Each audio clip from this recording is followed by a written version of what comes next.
Hello, and many thanks to the NDN for inviting me today to talk about my role in involving people with Parkinson's in research, something I'm particularly passionate about, and I'm just terribly sorry I can't be there with you today to give this presentation in person. But if anybody's got any questions, please do contact me. My email and contact details are on the final slide should anybody wish to get in touch, please do so. So what have I been asked to present today? Really, I'm going to talk about my role within the North of Scotland Research Interest Group, my role within the Participation Steering Group, some involvement I've had with the Research Support Network, and finally talk about user engagement within my own PhD studies, which are coming to the end at the end of this year, which is exciting. So I am a member of the North of Scotland Parkinson's Research Interest Group Committee, and this is made up of a number of people who have Parkinson's or those whose lives are affected by Parkinson's, as well as healthcare professionals like myself and academics, and we are supported by Parkinson's UK research team in this. There's a number of research interest groups throughout the length and breadth of the UK, and really the purpose of this is to bring together people who are interested in research, either interested in terms of wishing to participate, those who are interested in shaping the direction of research, or really just want to be are interested in consuming research findings for their own knowledge and insight and interest. So in terms of what we've been up to with the North of Scotland Research Interest Group, we're the newest kid on the block, one of the newest rigs that have been set up. But in the 18 months we have been engaging, we set up a Facebook page, we've set up a Twitter feed, we also have a website, and really we use these in order to share with the membership from the North of Scotland current research that has perhaps been published that may be of interest, research opportunities which are available, and really just to perhaps keep them abreast of what is happening in the research arena, both nationally and globally. We've also run a number of webinars, and again, they're inviting sort of prominent researchers to share with us their work, and in particularly then, and thinking about getting them to share what the impact that will have within the clinical environment. And these again, we go through consensus in terms of what the local community would like to hear about. So we've had talks on the microbiome, we've had talks on the benefits of exercise, we've also had talks on looking at the role of the gut in the pathophysiology of Parkinson's, and these were key things that people up in the North of Scotland were interested to hear about. The other thing that we're in the process of doing is developing some podcasts. So I've had a great opportunity of interviewing some prominent researchers up here in the North of Scotland, with a particular interest in focusing on what their research is, what impact they think it's had, and the impact it's had on clinical practice. And also, as part of this series, we've also looked at them to speak to these researchers about talking to people and the Parkinson's community about what happens when you enroll in the research project, what stages do you go through? And I think we very much recognise that many people are new to participating in research, and hopefully we're hoping that will help reduce some of the anxieties or barriers associated with research participation. So do watch this space. We're hopefully going to publish this series of podcasts before the end of this year, so something for you to look forward to. There's some fantastic people with Parkinson's as part of the steering group also put together a newsletter. I've just put a small example there at the bottom of the slide, and that really summarises current research findings happening locally, research opportunities, and events which are happening in other research interest groups that people in the North of Scotland may wish to participate in. So that's one of the projects that I'm involved with. The other group that I'm involved with, and this is a national group involving people living with Parkinson's throughout the UK, as well as academics, clinicians and researchers. And we form part of the Participation Steering Group, and the remit of this group really is to try and improve research participation amongst the Parkinson's community. And so I've just put on the slide some highlights of some of the key outputs we've had as a group in the last 2 to 3 years, and I have put at the end of the slide web links to these resources should you wish to look at them after today's presentation.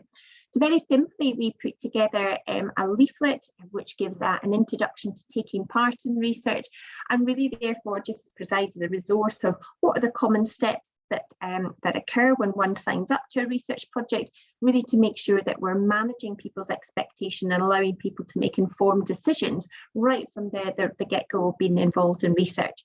And these have been supported more recently by video case studies where people have talked about their experience in a wide variety of different research projects, from surveys to drug trials to genetic trials. So these resources are particularly beneficial for those who are new to participating in research.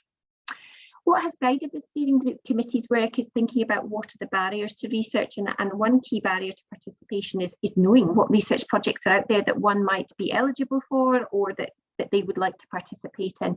The Parkinson's UK have put together the Take Part Hub, where you type in your postcode and it brings up all the research opportunities that are available near you. At the moment, it's currently been updated and upgraded so that we can add filters so people can select whether they'd like to participate in online studies or interview-only studies, or whether they would like to be involved in drug trials. So it allows that to make your search strategy or your search requirements more specific to that individual. So that's been a fantastic initiative. So researchers can apply to put to post up their protocol there and their study information, and therefore then the Parkinson's community can be able to locate that through the Take Part Hub. So it's a fantastic resource for both researchers and those with the Parkinson's. And finally, this is something that was launched last year and we co-produced with the HRA, is a toolkit for researchers really. And one of the key barriers that people with Parkinson's have told us why they don't participate in research is they never hear from the researchers. What was the outcome of that research? What are they now doing with the data they collected? And so this toolkit is really to make it easier for researchers to share and disseminate their research findings with participants. So we've made a template for them to complete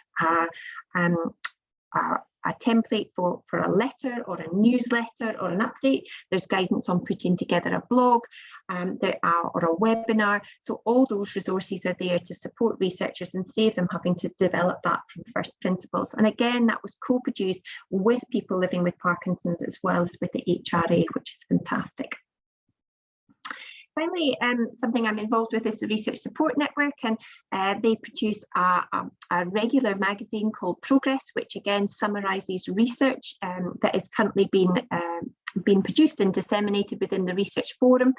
And they also run a conference which is run every other year, which again, they have a panel of people living with Parkinson's who are on that panel, and they select and design the programme for that event of key research interest areas that they would like to hear talk about. I was interviewed and fortunate enough to be interviewed by Lauren Miller and Andrew Casey, and along with two other international researchers. And those two individuals who have Parkinson's asked us a whole heap of questions about what the current status quo is in regard to exercise and the research and what people with Parkinson's should be doing. So it was very much set up as an interview and then written up within the Progress journal, which is then shared widely with all members of the research community. So again, it's a great example of how people with Parkinson's are involved in dissemination and engaging with researchers at every level. And finally, I was fortunate enough to be awarded a clinical academic fellowship jointly funded by the CSO and Parkinson's UK. And this was really to evaluate the feasibility and acceptability of a telehealth-based physical activity intervention for people with Parkinson's. And really, the whole development of this intervention sprung out due to my involvement with the Parkinson's community telling me that they knew that they wanted to participate in exercise but didn't know how to get started. They didn't know which exercises would be most beneficial for their Parkinson's. It's a very heterogeneous condition, so what's right for one person may not be right for another. But it also sprung out of working with clinicians telling me that they don't have the time to be able to deliver exercise indefinitely to people with Parkinson's. So very much the intervention was developed based on working with the Parkinson's community, and then throughout the actual protocol delivery, people with Parkinson's were involved, people with Parkinson's on the steering group committee who've been instrumental in shaping the resources to make sure they were user friendly. I've involved the community in terms of when we were looking at which tracker to use to measure physical activity, they were involved. And again, they've been involved at data interpretation and been very instrumental in terms of their views of some of the feedback that has come through the data analysis. And then finally, now that I'm at the stage of dissemination, the Parkinson's community are instrumental there in the production of the lay summaries. and also having a steer in terms of where we will disseminate this, the findings, to share not only with the research community, but most importantly, the Parkinson's community as well. So really, at every step there of the research process, they've been integral to the success of this project. But equally, it's been a feasibility and acceptability study. So through the qualitative interviews which have been conducted as part of this, people have been able to give their feedback on how their perceptions of the intervention, which will be used to shape future iterations of this project. So finally, as I said, there's some resources which that I've talked about. And if anybody has got any questions, please feel free to get in contact. I'm more than happy to answer any of your questions. Many thanks.